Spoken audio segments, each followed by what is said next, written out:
Good morning, my dear brothers and sisters. How are you today? Very good.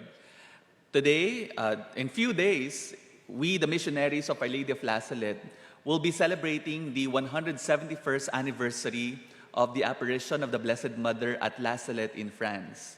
It was on September 19, 1846, when the Blessed Mary appeared to two children named Maximin and Melanie. And when she appeared to them, she was sitting on a rock and she was weeping. And why does she cry? She cries because her heart is in so much pain, in terrible pain, because of humanity's sinfulness and hard-heartedness. In her words, she explains why she cries. No one goes to Mass but a few aged women. The rest work on Sunday all summer, and in winter, when they do not know what to do, they go to Mass only to mock religion. She cries at La Salette because she says, "Those who drive the carts cannot swear without using my son's name in vain."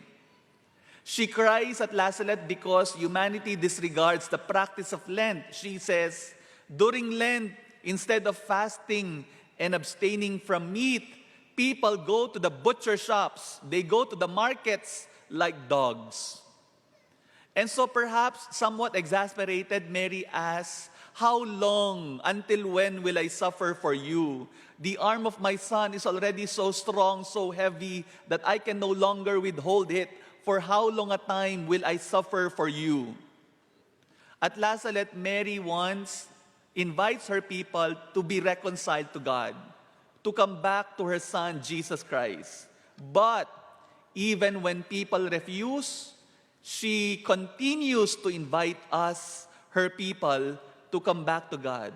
In fact, even after La Salette, Mary continued to appear in different places, in Fatima, in Lourdes, and in many different places, a testament to her desire to constantly invite us to come back to God and be reconciled. That is why today, whenever we La Salettes invoke Mary's intercession, we say, "Our Lady of La Salette, reconciler of sinners, pray without ceasing for us who have recourse to you."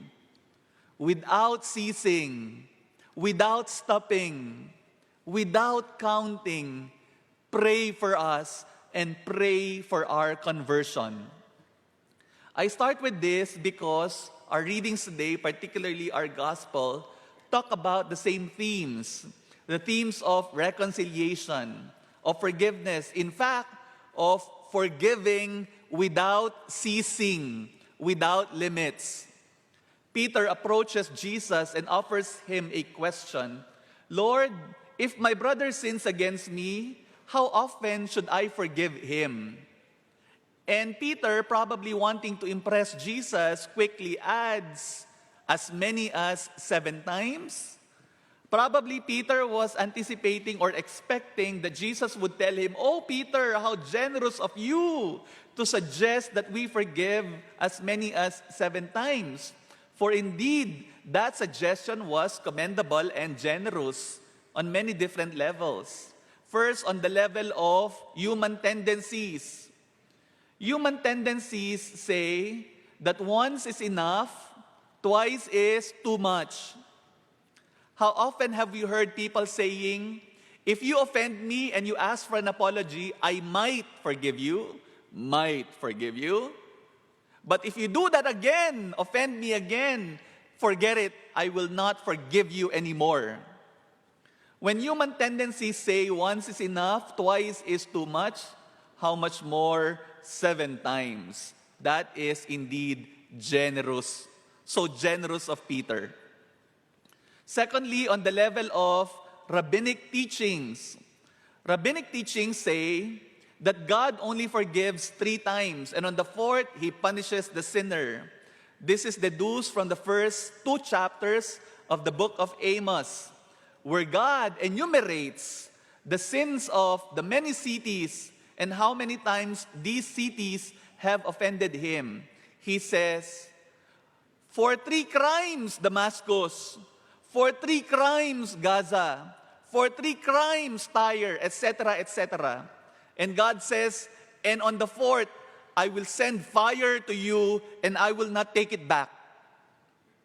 So rabbinic teachings say that as God forgives only for 3 times, people can also forgive 3 times. And on the 4th, punishment is already justified. When rabbinic teachings say 3 times is enough, Peter says 7 times. How generous of Peter. Thirdly, on the level of Jewish symbolism, the 7 is a symbol of perfection for the Jews. Remember, when God created the world, putting order into what was chaotic, He did the work in 6 days. And on the 7th day, God rested. 7, a symbol of completion, of fulfillment, of abundance. And so to forgive 7 times means to abundantly forgive. To bring to completion the series of forgiveness one can give to an offender. How generous of Peter to suggest that we forgive as many as 7 times. But to Peter's surprise, Jesus says, no, Peter, not 7 times, but 77 times. Other translations would say, as many as 70 times 7 times, which brings us to 490 times. But to calculate it would go against the meaning of the words of Jesus. Because the meaning of His words asks us to forgive without counting, without calculating, to forgive always and all the time. And in order to impress the significance of forgiving all the time upon Peter and the disciples, Jesus tells them of a parable of a king who conducted an audit of all his servants' loans. And he found this particular officer who owed him a huge amount of money. The gospel says it was so huge that in order for this officer to pay back the king, the master, he had to sell all his properties, including his wife and his children. So imagine how terribly indebted this servant was, this officer was to the king, to the master. And so because he could not pay back the king, the master, he ordered him to be sent to prison, to be sold into slavery. But this officer pleaded before the king, the master, saying, "Give me more time, I will pay you back in full." And the master, moved with compassion and pity, he canceled the debt of this officer. Notice, this officer only asked for more time, more patience. But out of generosity, the master canceled his debt, giving him more than what he asked for. And this officer, after being forgiven, he sees another fellow servant who owed him a huge amount, a fraction of money. Commentators would say that this officer's debt to the king was equivalent to 15 years of wages. But this fellow servant's debt to the officer was only equivalent to 3 months of wages. So imagine the difference. But after pleading for patience, for more time, this officer treated his fellow servant mercilessly, without mercy, not forgiving him, instead sending him to prison until the debt is paid. And when this was reported to the king, the question was, "As I have dealt you with mercy, should you not have dealt him with mercy as well?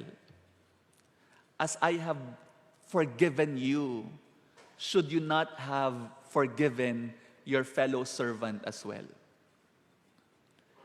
The point of the king is clear, positively phrased. I am forgiving you because I want you to forgive others as well. I am treating you with mercy, with the hope that you shall do the same to others as well. Treat them with mercy as well. My friends, it is the same with God. God treats us mercifully with the hope that we will do the same to others. God forgives us generously with the hope that we shall forgive others generously as well. In the words of Cardinal Tagle of Manila, God's forgiveness comes to us so that our hearts can be prepared to forgive others as well. Friends, this is a powerful invitation to all of us, especially to those whose hearts have been hardened by anger, by bitterness.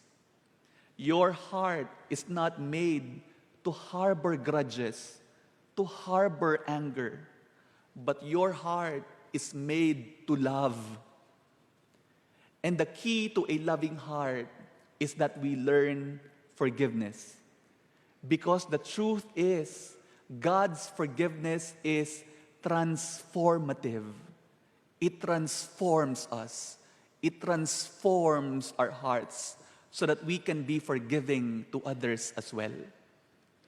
Allow God's forgiveness to transform you. And in the same manner, allow your forgiveness of others to transform them, including those who have offended you. I read an anecdote from CBCI. It says, in a small church in a little village, there was an altar boy who was serving a priest at Sunday Mass when he accidentally dropped the wine cruet. And so the priest slapped the altar boy sharply on the cheek and in a gruff voice shouted, "Leave the altar and don't come back." That boy was Joseph Tito, who eventually became Marshal Tito, the communist leader of Yugoslavia.